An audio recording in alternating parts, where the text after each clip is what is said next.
Sorry, my video cut off. What I learned from both Genesis and the poem is that God's response to human failure is probably the most unexpected part of the story. If I were writing it, I honestly think I would have stopped after chapter 3.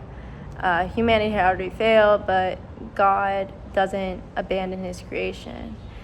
Instead, he comes looking for Adam and Eve and asks, "Where are you?" Genesis 3:9. He comes to us in such a special way, and I think that's one of the most impactful things of Genesis, and there's a lot impactful about this chapter. It's where we start in the Bible, where many start, and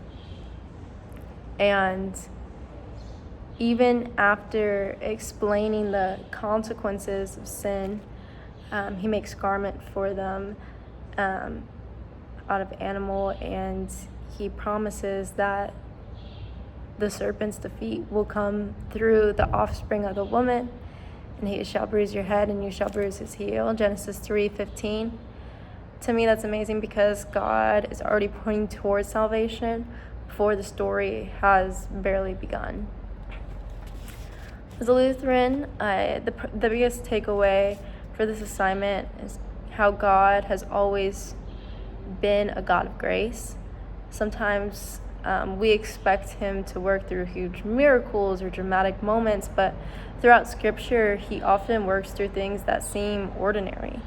He speaks and creation comes into being. He makes promises, and those promises carry his power.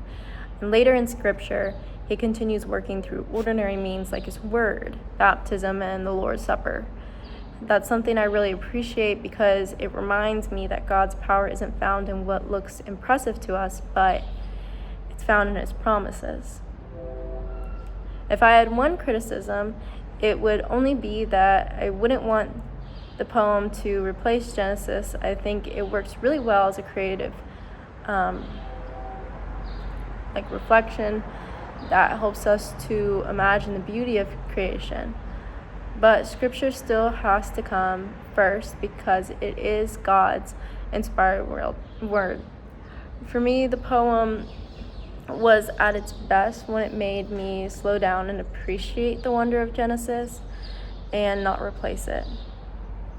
And overall, this assignment reminded me that Genesis isn't simply about how the world began. It's the beginning of God's plan to restore his relationship with his people. It's the first kind of entrance we have into the salvation for humanity.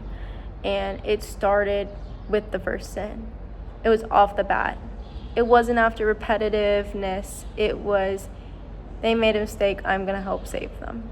And that's something so beautiful about Christ, is how he does save his people, each and every one of us.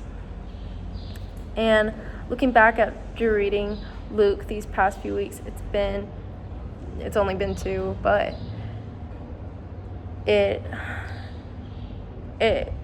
I think it's amazing to see how God was pointing to Christ so early on. And I think that what I'll remember most about this assignment is God's plan has always been bigger, and it's pretty much unimaginable about, at least at the time, how it would have been displayed. And the Bible is such a unique part of Scripture that really tells this story, and I love that it is still relevant to this time, and it's still relevant through time and time again. And yeah, I think that's probably my biggest takeaway from this assignment and doing the readings. And that's all for what I have to say.